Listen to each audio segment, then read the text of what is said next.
Tell me, are you ready to find your weird way? Weird was a concept that was spoken of long ago. It meant fate, it meant destiny, it meant your path in life. I'm your host, Dean Bentley, and I am here to explore how you can connect to your own path in life, to know the essence of your own soul, to connect to that single spark that lives within the deepest recesses of your being that says, this is why I am here, to go beyond the limitations, the constrictions of the modern world, and open you to the possibilities and the potentiality of what is possible within this world. Join me as we dive deep on the Wyrd Way. Welcome back, family. I am excited. We have another episode of the Wyrd Way coming at you, and this feels like something special coming in this episode. I've always loved on this show how I get to interview so many incredible people from so many various fields and ranges of skills and modalities and so many avenues of life. And there's something that feels specifically beautiful for me in this episode because there's people I come across and I'm like, there's deep resonance here. There's something I truly connect to and something that just enlivens my own soul because I see how they are in the way they operate in this world. And I'm like, I feel the resonance. And that's why I'm so excited for this episode to have Tegan Mel come join me. She's been a TEDx speaker. She's presented at Mind Body Spirit Festival. She's done so many incredible things, and she's also a magnetic mentor. So, Tegan, it's an absolute pleasure to have you on the show. Welcome. Thank you so much, Dean. I'm so grateful to be here. I am very much looking forward to our conversation together today. So, I like to dive in because I think we're both people who do like a bit of depth and exploring the great unknown and mystery of this universe. And so, let's begin with what is a magnetic mentor? Because for me, I'm like, people do have connotations of what even magnetism means. So I'd love if you could break that down and really relay what that means to be a magnetic mentor. So, to become magnetic is to step into your truest essence. And you're probably wondering what that actually means. And it is to be fully you, to be embodiment of yourself. And this transcends into your business as well. And so when we can step into who we are and access energetics, manifestation, mindset, all of that, combine it all together and tap into our truest essence, then this is when we start to become more magnetic. And so as a magnetic mentor, I help people, especially in their businesses, tap into their essence. And so they can bring something out of nothing. Just super cool, especially with products. I truly believe that we all have a physical product that helps us become omnipresent, which means that we can be activated anywhere in the world. And you see, I used to have a product brand and I channeled it through. So, and when I did, it became more than a physical product. I'm actually wearing some of the jewelry now. It became more than a product. People would come to it and remember me from the energetic exchange. And so what I recognized is that it's never the item, it's never the product, it's you. And when you are in your deepest essence, regardless of what type of business you have or what interactions you have, you become memorable. And so as a magnetic mentor, I support people to become more of themselves. So they become more memorable, become more magnetic, become more of who they are so they can be on that mission in the world. I got chills when you were saying that. There's a piece I've been tracking for a long while now, which has been how the spiritual journey and the entrepreneurial journey is so similar. It's the bringing down of spirit into matter. We're bringing down and through, and it feels like what you're doing is exactly that. And I can imagine, and I know that so many products out there isn't come from this. They come from the ego and the mind and the stories of like, I need to do this to create money, or I need this to survive. And there's this entrapment of doing something not from that soul essence place. So I'm really curious, when you're working with people and you're seeing them create from this place, what do you notice shifts for them? What changes occur when they're actually creating from this channeled place? So to start off with, when we look at the word inspiration, so I heard you say that. And a lot of entrepreneurs will say, I'm so inspired. I'm feeling inspired. And it's like take inspired action, we say in like the manifestation world as well. And if we break down the word, because I love etymology and I love the meaning of words, inspire is in spirit. And so when we tap into in spirit, inspire, then we're leading with something beyond us. So which is beyond us, yet it is us at the same time. And you may or may not get that. And so what I notice is rather than a force push energy that tends to happen when you're in the what you call the ego way of pushing, creating like, oh, I'm going to go and order some products off Amazon, or I'm going to create this product in my business, and what's the next product? And I get it because I've been there, being like, what's the next product to bring out into my shops? I had a couple of retail stores and I was like, oh, what brand should I bring in? However, when I tapped in spirit and I got inspiration and took inspired action, it flowed. And it flowed in all avenues throughout the business. And so this is where I inspire it, like help people connect to that inspiration. Like, where is it that's that connection thread that is truly you? Because this is where your magic lies. And what I find really fascinating is the shifts that can literally happen in an instant when you get out of your own way. I'll give you an example. I was running a session with someone the other day, and they were looking at how to design and package. And it was, oh, this was available, so I just did this and I put it all together. Whereas when they tuned into the energetic blueprint and frequency of what they're bringing out, which is also a part of their frequency, it was so different and so more beautiful and so more them, that it shifted the way they interacted with the product and shifted the way they perceived it essentially and valued it. Instantly, the price increased as well of what they valued their product. And I can tell you now from my own experience, like when we value ourselves, others value as well. I love where this conversation is going, because I've seen so many times when I've created from a place of what I believe or I think needs to happen from my mind, basically.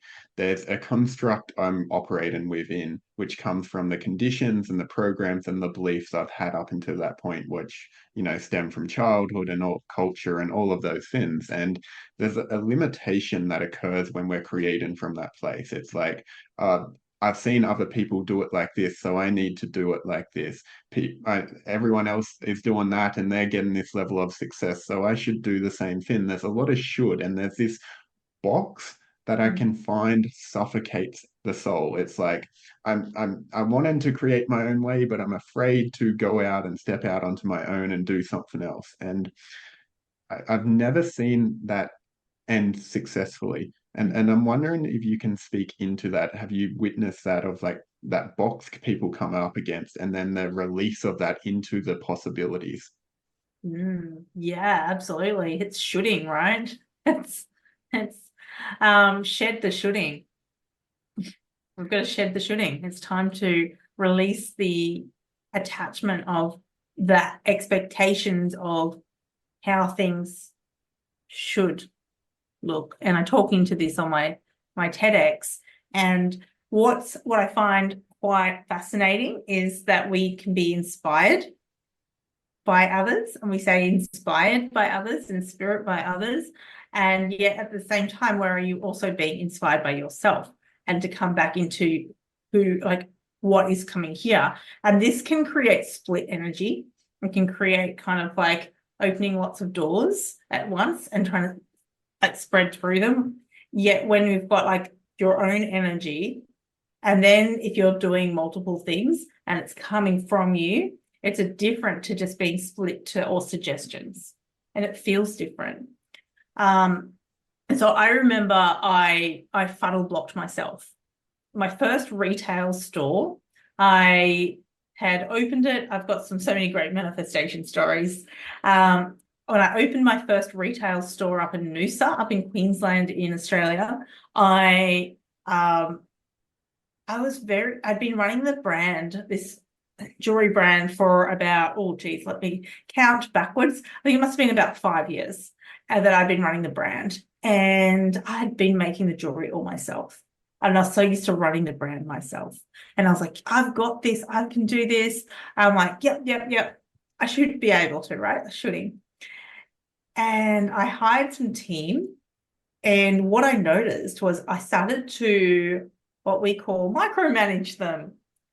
How are you creating that? I didn't really want to tell them all the ways to make the jewelry because it'd been my baby for so long. And I hired a mentor. I hired one of my first mentors, and she pointed something out that I hadn't seen. And this is what I love about mentors, right? It's like they see what you don't see, because it's like you're so, like, I found that I was like, had my little blinkers on. I was like, this is the way I've always done it. This is the way I'm going to do it. Exactly what you were saying, right? The should box. This is the way I've done it. This is why others are doing it. And then she came along and she goes, have you considered this? And I recognized something. I recognized that I had funnel blocked myself. So I had customers, orders, everything coming in, like customers into the shop, online orders, all coming in. And I was micromanaging everything in here. If you can see it, probably if you're listening, I'm holding my hands up in a V like a funnel. And there was my team between my palms, and I was watching them. And so at that point, I decided to let them create. In that moment, I made a bold decision. I made this instantaneous move to surrender the control, and instantly things changed. Like, I kid you not, we were doing about 10K months in that shop, and within like 3 months, we'd got up to $50,000, like regular months. And the micro things that we think that we should be doing are stopping the quantum leap, because you can't get to a new way from an old way. So the boxes from my experience there was I had my old beliefs, patterns, and I boxed myself.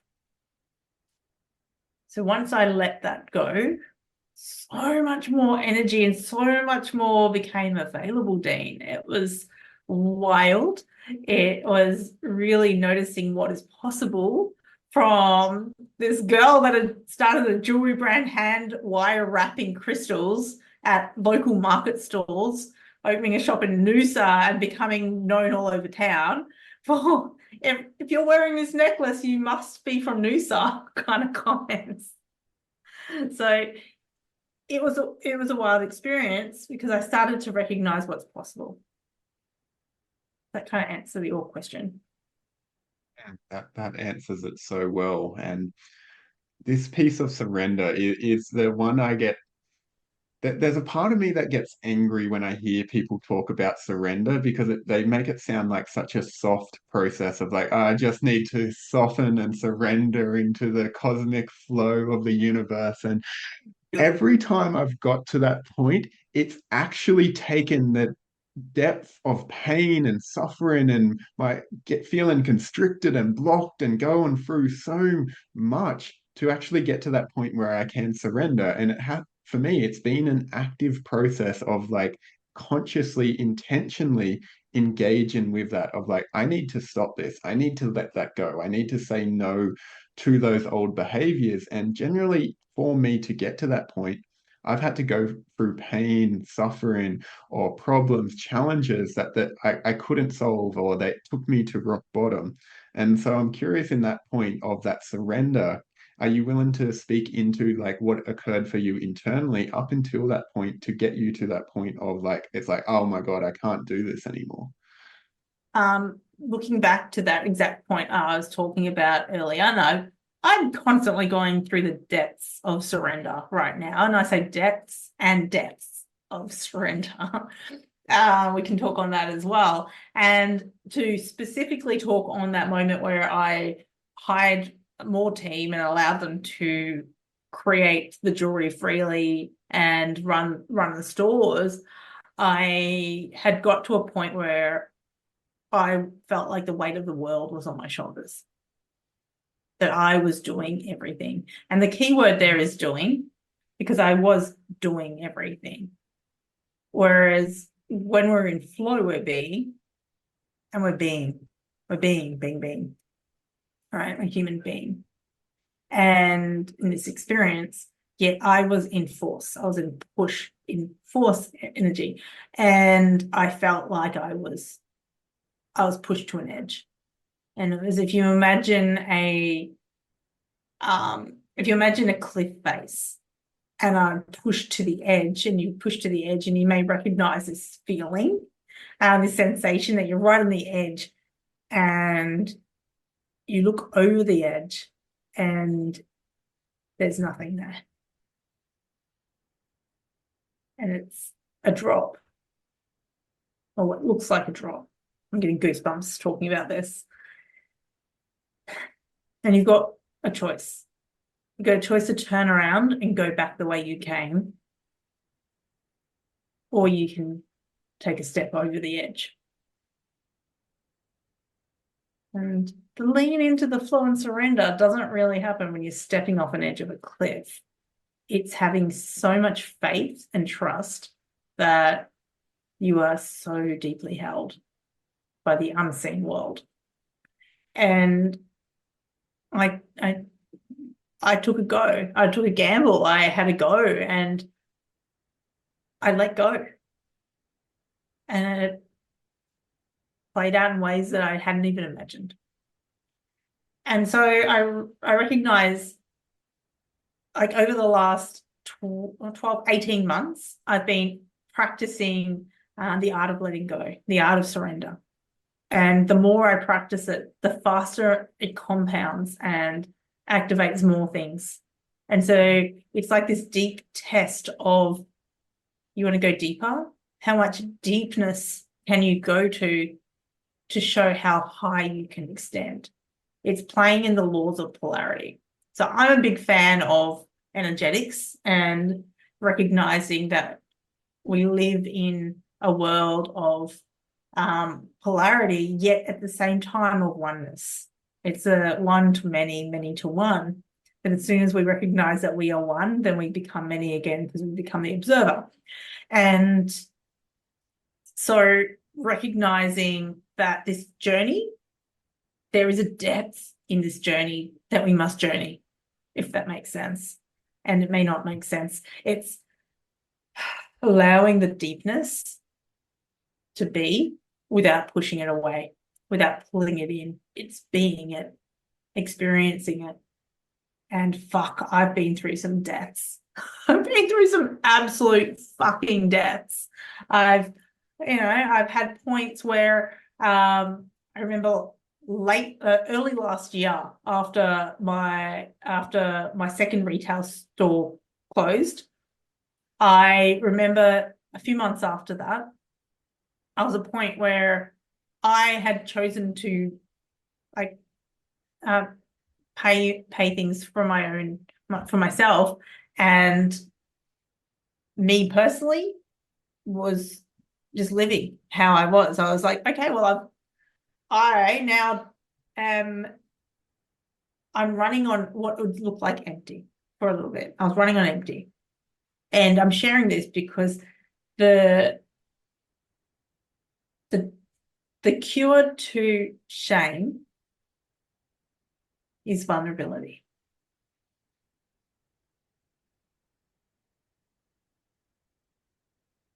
So I remember this day, there was a day that I was in my house and I looked at my bank account and I recognized that right then and there, I had no money for food. And my ego was saying that you're very successful, Tegan. You're a great entrepreneur. What's going on? 2 months earlier, I had a retail shop and it was going great. And then suddenly I'm here. And this is the universe test. This is this depth that we get to experience. And there I was, looking in my cupboard in the kitchen, making a decision. And do you know what I did? Because I love playing games with the universe because it's got a sense of humor, right? I said, I'm going to eat all of my food that's in there because I know so deeply and with so much faith and trust that I'm always looked after. And so I did. That night, I had an order come through because the business was still online. That is the shop when I was. That night, $1,000 order came through. So what's the lesson there? Regardless of where you think you are not. Because you are only creating that with the thoughts of the expectations of where you should be or you think you are. Yet you are a mystical, magical being that creates your own reality. So when you deeply trust and have so much faith and you can step over that edge of that cliff with absolute certainty and knowing that you are held and trusted with absolute depth and faith, you will always be looked after. You will always be supported because if you weren't, you would not be here right now.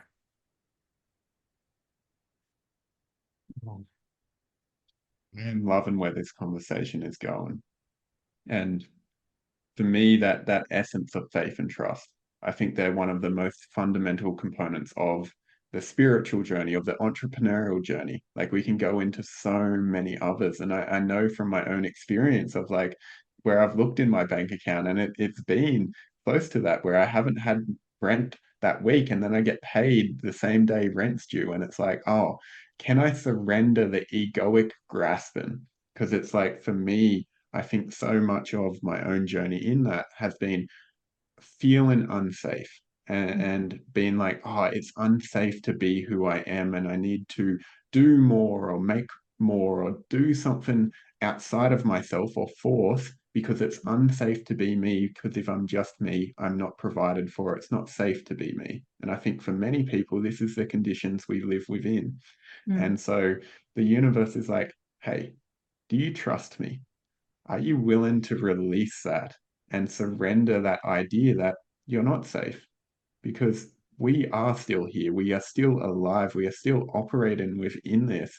Like that day that money came through, it's like the universe, you knew on some level, and the universe is like, of course, I've, I've got you. And when I consider that, it opens up the possibilities. It opens it. And I think we both like to play in this field of possibility. So when people are going through that fear and from your own experience, how can they continue to like hold on to that faith and trust? Or how did you even been like knowing? Because it can trigger the nervous system. We can go into survival and it's hard to create our reality from that place. This is a great question. Regulated nervous system is so important. One of the biggest assets we have is our breath. And we always have it. And by regulating our nervous system through our breath and breathing into our nervous system, we are able to expand our capacity to receive. We are able to expand and hold a higher frequency. And when we are at a higher frequency, we become a frequency match for something else. And so we're essentially softening and trusting despite the chaos around us. And so even imagining that you are in a tornado, be the breath in the eye.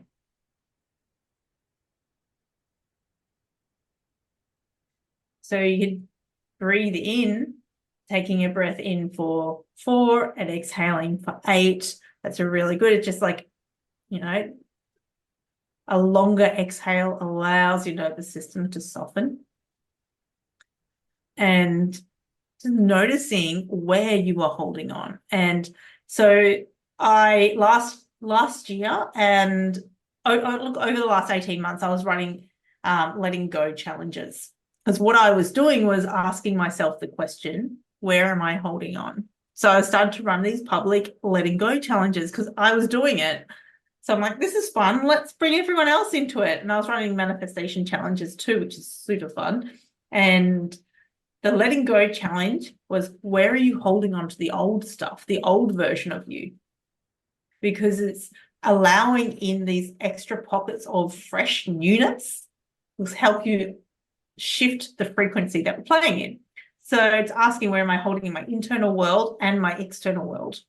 Because somewhere in my external world will be reflected back into my inner world, and somewhere in my inner world will also be reflected back into the external world. It's both, right? So it might be like, oh, I remember one of the examples from one of my challenges. One of the girls was holding a box of letters from her previous partner, and they were living, guess where? Under her bed. I was like, so I wonder if you'd consider moving those and getting rid of them. Because essentially things hold energy, right? We hold an energy. And so by holding on to that, there's holding on to an attachment to something that has been. And yes, we live on different timelines. Yes, we are here in the present now. And if you're here right now in the present now, then by holding on to something that has happened, then essentially you're still holding that into the now. So by releasing it, Ho'oponopono is one of my favorites, and releasing it with absolute love, forgiveness, and grace. And asking, like doing a scan. I like taking my clients through scans around their physical body, through their home, through their office, through their businesses, and noticing what does the energy feel like? What feels old? What feels fresh? What feels aligned? And starting to shift these things. Starting to shift and let go and release this, because it's literally like getting a pile of cords and untangling them. Sometimes you got to cut them, sometimes you got to untangle them. It's unthreading the universe entanglement.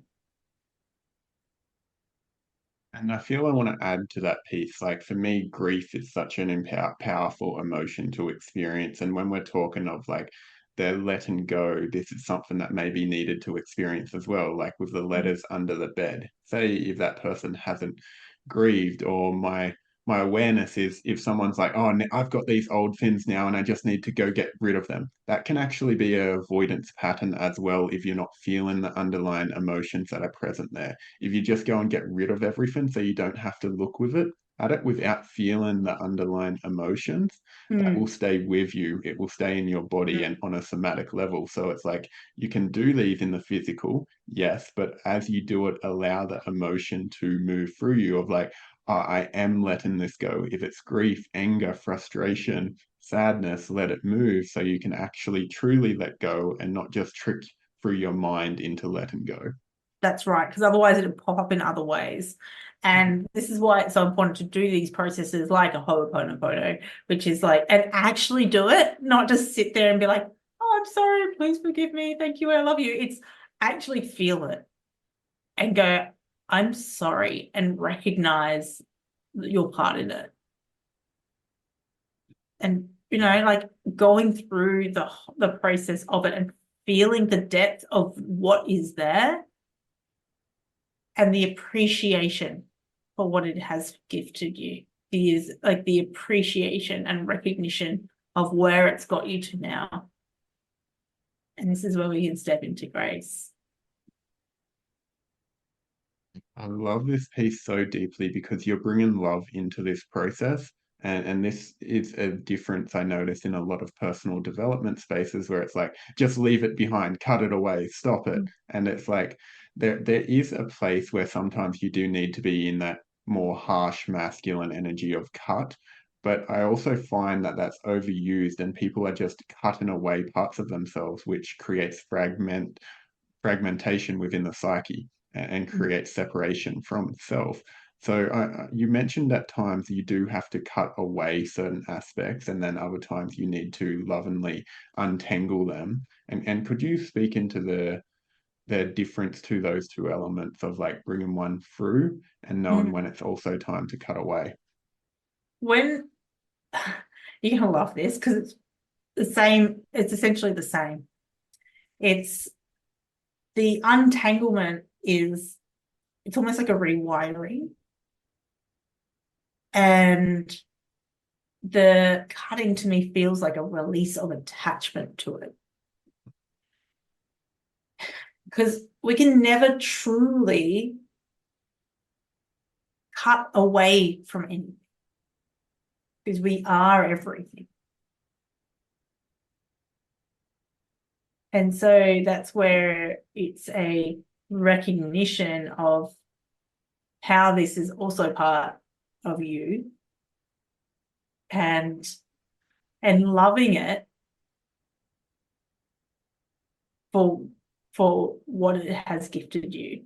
And the rewiring, the untangling, the moving out the convoluted bits is what I was feeling. It's like things wrapped in together and it's like, oh, that's wrapped into my life. And it's almost like, I'll give you an example. It's like, oh, I have okay, let's use the letters under the bed. If the letters weren't just sitting under the bed, they were kind of scattered around and there might be like picture on the, like, there might be a picture of her previous partner, like up on the wall and stuff with them, just like, oh yeah, we're still friends. There's pictures there. It's fine. Yet she's also calling in a new partner. Then what that's showing is convoluted messages. So it's like untangling that and then releasing that with love and recognizing that there is space for someone new to step into. And when she can truly release and lovingly release that man, she will receive another man in. And because there's never anything missing. Like one of my amazing mentors, like DeMartini talks about, is like there's never anything missing. Never anything missing. Yeah, it's a space that we create and allow in through that recognition of removing the entanglement. This is something I see in business as well, and I'm sure you can relate, where people are still attached to the old identity, which is creating business in a certain way. It's like I've created offerings in a certain way, and now I'm wanting to like let go of them and create in a new way, but I'm not willing to release the old yet. And I know I've gone through experiences like this where I'm like, okay, I've declared that now my pricing has increased and then the universe will test me and it's like all these people that I thought were like would work with me, they're like, oh, I can't go for the new price point. And it's like, oh, now I'm scared because what if money doesn't come in and all of this starts happening? But every time I've been willing to hold that and hold that new price point, the universe has met me there. It at times has tested me. My bank account has dropped to almost zero. But then it's that trust, that faith is like, oh, now there's space to allow that new energy to come in. And it's this constant releasing of the older way of being that isn't serving. It's like, hey, you want this? Okay. It's for me, it's the sacrifice. It's like, what am I willing to put on the altar to achieve or create this? And it's like, on an energetic level, it's like, yeah, something needs to die to allow the birth of something new, the fertilizer. Absolutely. It's the law of seasons, right? It's like something must die in order to be rebirthed. We go through the winter to get to spring. And I love what you just said because it's such a common thing in business. It's like, oh, I'm here and this is what I'm claiming. Yet the universe comes knocking and it's like, are you sure you want that? How sure? Are you really sure? And it will come closer and closer to see how certain you are and how committed you are to that new version of you, that new up level, that new expanded version of you. Because that reality, it's almost like they're like, hi, come back. It's safe here. And the ego is there to look after you. It's a very valuable piece of ourselves. It's very important because otherwise we'd be knocking ourselves out all the time or whatever. But it's the gift is recognizing that we also can create our own reality, and we can change it and shift it and be in the recognition that when we are pushed, we're pushed for a reason. And I love metaphors. And the very common metaphor of the butterfly and the caterpillar, right? And it's like the caterpillar must turn to mush before it turns into a butterfly. And that's showing the example of such deep faith that there is something beyond its comprehension, and it must completely die in order to be born. And by holding on to like the old funnels or the old programs or the old products, that's like, yeah, this is me, and I'll just do this as well on the side. It's like you can't create something new from something old. Like you can be inspired by it in spirit, yet the old energy isn't going to transcend you into this bit. And this is where I look at that becoming that memorable version of yourself is like, okay, who are you in your essence now? Because the version of you we're always going to have that true essence that we are constantly evolving and stepping into this next level, next layer. So who are you right now that you're bringing into this world, and what is it that's bringing forth? Because the version of you that layers, it's like, are you stepping backwards into what feels safe, or are you ready to journey forward? Are you journeying into the now? Are you ready to step into the unknown, which is actually the known, or philosophical? I love.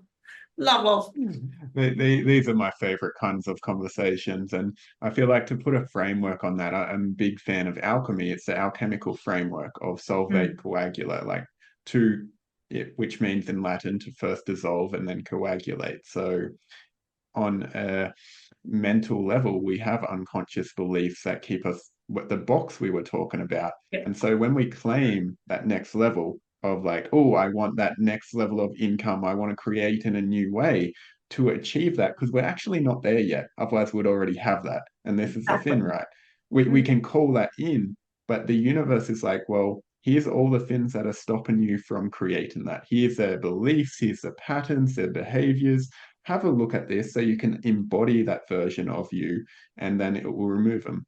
On a frequency level, it's removing of the lower vibration so you can embody the higher vibration. And this is why we're tested. This is the tests that come along and be like, hey, you need to step through. You need to change so you can become more. Yes. Oh, and by embodying and becoming more, it's going to feel different. It's going to feel that like growing pains, because you're stepping into somewhere you've not been before. And it's like, oh, how can we enjoy the discomfort of something new? And I always love playing games with the universe and playing tests and go, oh, what would happen if I did this? Or what would happen if I did that? And things like, oh, well, if I threw out these things, or if I went through this process, or if I listened to this is one I've been playing with lately, is following my goosebumps, because I'm quite energetic and I'll feel things. So I might go for a drive and see where the goosebumps take me. Like, show me some synchronicities, universe. Let's see what happens. And following the threads and saying yes and just following the alignment. And it is profound. It is so profound. I remember I did that one time and I went and sat in a cafe and someone sitting behind me interviewed me on their podcast.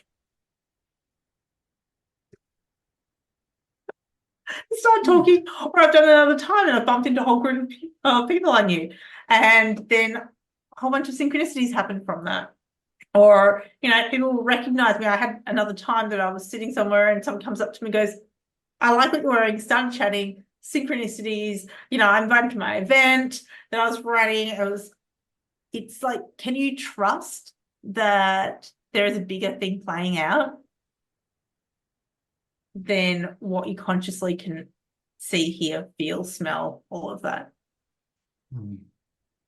in this 3D essence? We have access to so much more, and we start to tap into and play with it.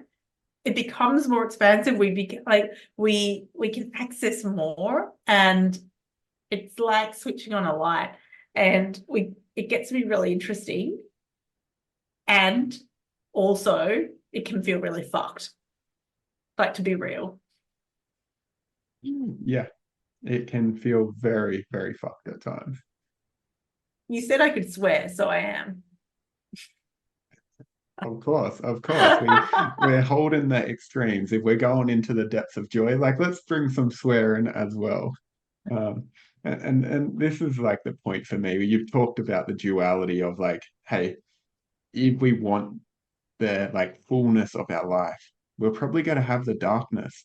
And you mentioned the tornado before, of like imagining yourself in the tornado. And this just feels relevant. I remember when I was in my own dark night of the soul, I had no idea about this analogy. I literally drew a tornado. I'm a bit of a drawer, with a diamond emerging from the middle of it.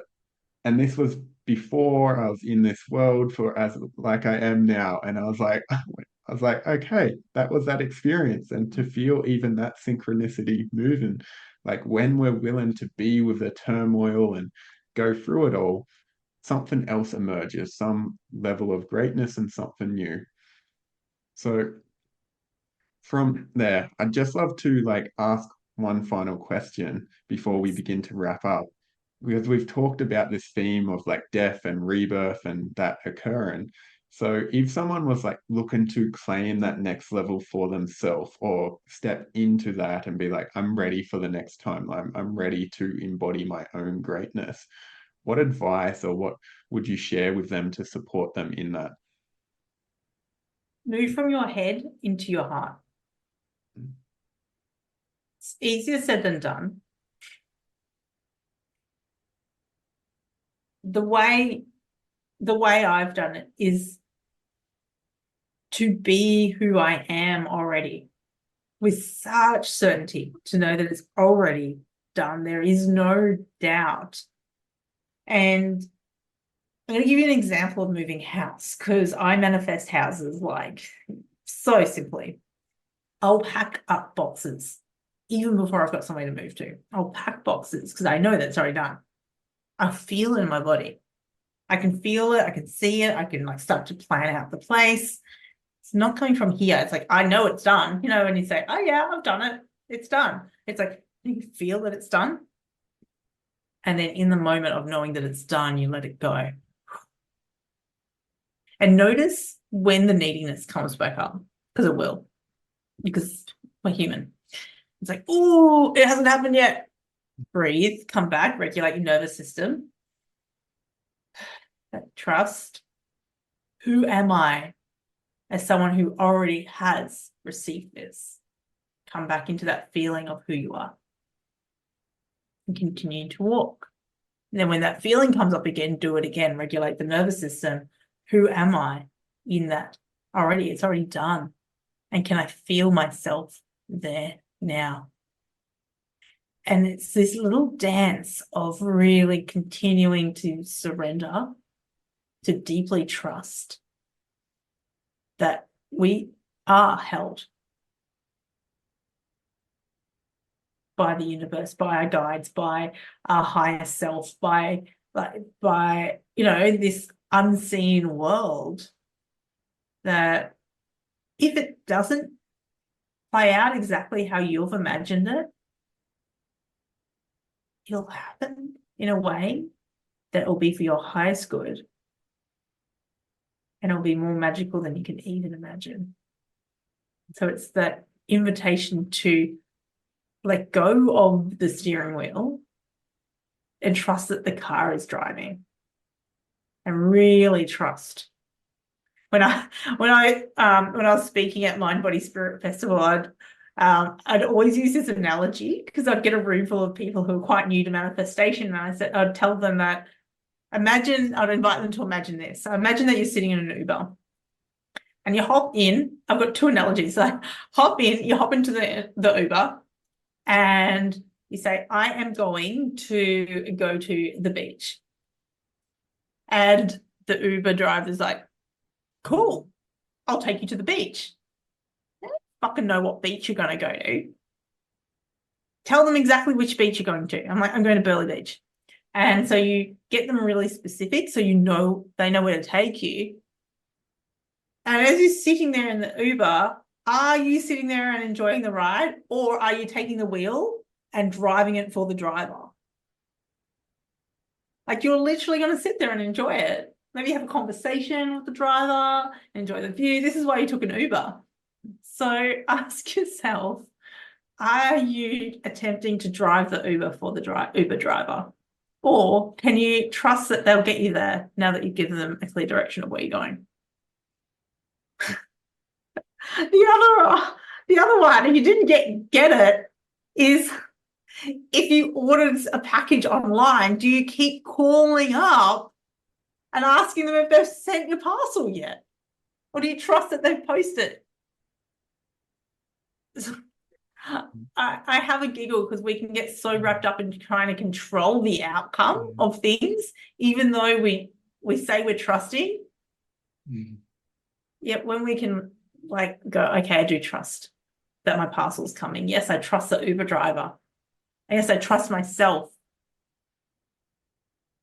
Take a breath. And you'll be surprised at the magic that transpires in your world.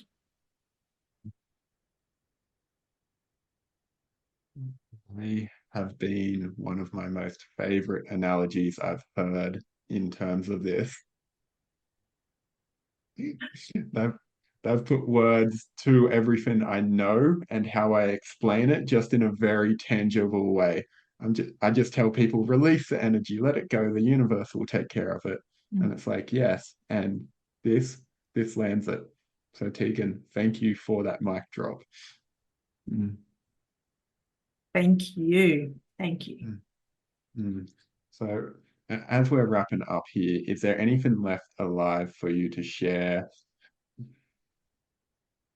Well, I'm running events. So I don't know when you're popping this up. I'll be having an event in July. And if you want to connect with me, I would love to connect with you. So you can find me on Instagram at Tegan Mel. Dean, you'll pop all this in the show notes, right? Yeah, all this information will be in the show notes below. Yeah, you can connect with me on my website, teganmel.com. Look up my TEDx talk if you want to see me talk about bold moves and a journey which I didn't actually talk about on our podcast. So it's something that really is powerful and has brought people to tears. So I invite you to watch that. This is a really powerful story about how to fully, deeply trust that bold move forward. Beautiful.